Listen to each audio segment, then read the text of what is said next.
Masih bersama saya dengan Visa E7 galangan kapal, karena banyak sekali oknum yang sudah memberikan tawaran, iklan, dan juga manisnya Visa E7 galangan kapal 3 bulan terbang tanpa kosipa, bahkan tanpa kosipa ya. Bahkan ada juga yang tanpa proses sama sekali, duduk di rumah bisa terbang. Itu banyak sekali. Kalau tidak percaya, nanti akan saya diberikan satu buah video masukan voice call ya, voice call nanti audio, nanti dengarkan di akhir video ini akan saya cantumkan audionya supaya nanti teman-teman tidak tertipu oleh oknum-oknum yang menawarkan tanpa kosipa dan bisa terbang ke Korea dengan menggunakan Visa E7. Oke, assalamualaikum warahmatullahi wabarakatuh. Ketemu lagi bersama saya Wahno Channel. Tetap semangat dan kuat. Buat teman-teman yang baru datang, selamat datang bergabung dengan channel saya, channel yang mana memberikan banyak informasi terkait Korea dan juga channel yang akan mendukung kalian bisa proses bekerja di Korea. Ingat, kegagalan adalah kunci dari keberhasilan.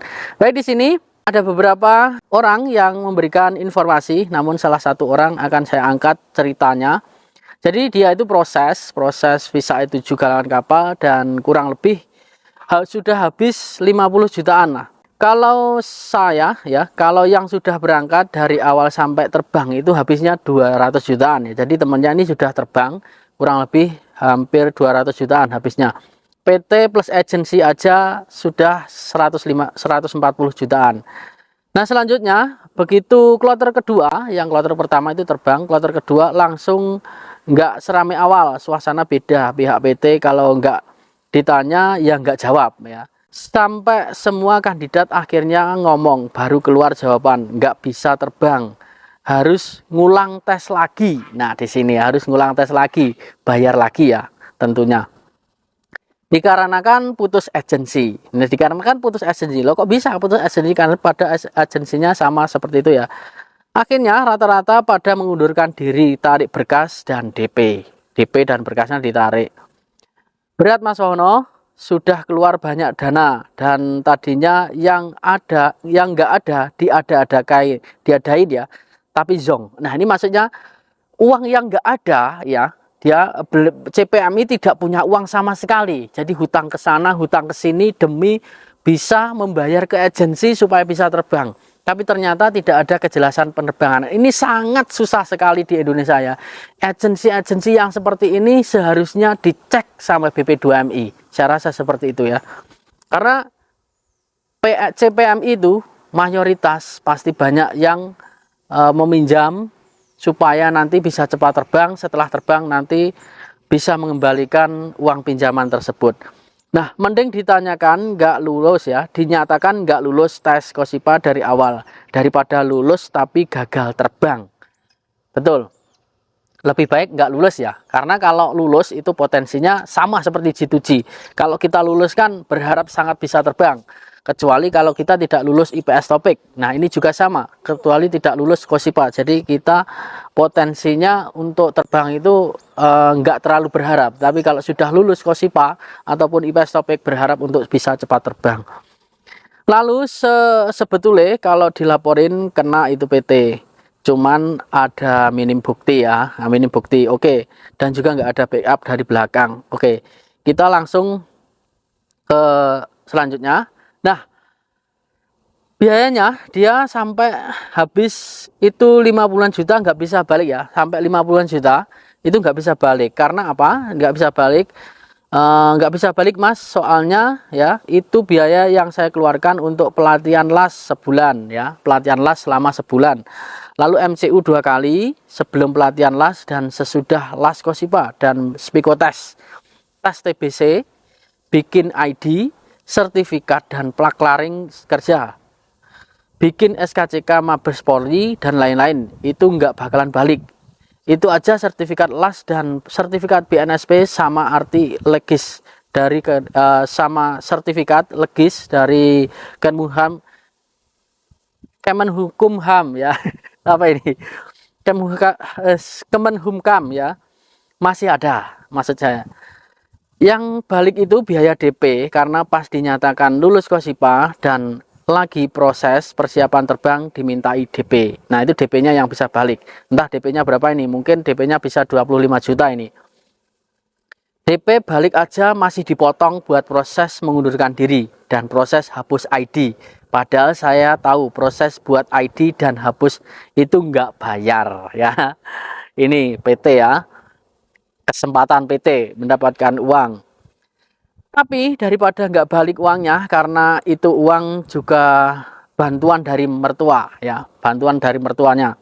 Jadi mending baliklah, seberapapun bisa diterima daripada nggak balik sama sekali. Sekarang saya dan beberapa teman-teman masih berharap bertahan di proses P2P welder E7 tapi beda PT. Nunggu kejelasan belum ada sampai saat ini untuk tes lagi. Kalau sampai akhir bulan ini belum ada kabar, ya mau nggak mau cabut seperti itu. Barangkali Mas Wahono ada channel kemana gitu. Kalau saya rasa untuk channel ini tidak bisa ke Korea, pindahnya Taiwan ya. Tapi Taiwan juga banyak modalnya. Kemungkinan besar kalau Taiwan kita juga harus mengeluarkan kocek lebih banyak daripada ke Korea. Saya rasa kalau Korea meskipun banyak, 1 tahun bisa balik modal. Kalau visa E7 kurang lebih 1 tahun lebih ya. 1 tahun lebih kita kerja bakti. Karena kalau gajinya hanya 2.500.000 dan dipotong 1.200.000 atau 1.300.000, itu kita hanya bisa kirim uang sekitar 5 juta sampai 7 juta saja bersih di rumah. Jadi selama 1 tahun seperti itu. Jadi teman-teman pikirkan terlebih dahulu. Buat teman-teman yang masih pemula, yang belum proses visa E7, pikir-pikir terlebih dahulu dan pilihlah agen yang benar-benar amanah. Ketika tidak terbang, uang bisa dikembalikan. Jangan sampai menghabiskan banyak uang, baru kita tidak bisa terbang, nanti menyesal kemudian. Karena banyak teman-teman yang tanpa modal, pinjam sana, pinjam sini, dan ternyata tidak bisa terbang, akhirnya stres dan pindah ke negara lain. Negara lain pun juga pinjam uang lagi, dan untuk mengembalikan modal itu butuh waktu 1 tahun atau 2 tahun. Jadi buat teman-teman, perhatikan video ini. Saya akan buatkan 1 buah audio ya. Dengarkan audio ini. Setelah dengarkan audio ini, saya ucapkan terima kasih buat teman-teman yang sudah memberikan informasi terkait visa E7 galangan kapal dan sudah mau curhat terkait prosesnya dan gagal, dan supaya teman-teman yang lain prosesnya nanti juga tidak sama seperti nasibnya seperti jenengan. Saya doakan Mas yang memberikan curhatan, baik video ini ataupun video-video kemarin, mendapatkan rezeki di tempat yang lain ataupun negara lain dan bisa mengembalikan pinjamannya. Semoga manfaat. Sampai ketemu lagi di video selanjutnya. Salam, kegagalan adalah kunci dari keberhasilan. Annyeonghaseyo. Siap Mas Wahono. Ini malah kebetulan temen yang dulu ikut proses E7 kemarin, temen seangkatanku lah. Ini sedang ikut proses E7 tapi ya kayak gitu, tanpa tes Kosipa. Gitu, tanpa tes Kosipa dia udah setor DP 30 juta. Ya teman-teman juga pas dia cerita wanti-wanti, tapi ternyata dia udah DP. Katanya nanti kalau gagal bisa dialihkan ke negara lain. Kayak gitu, prosesnya kayak gitu.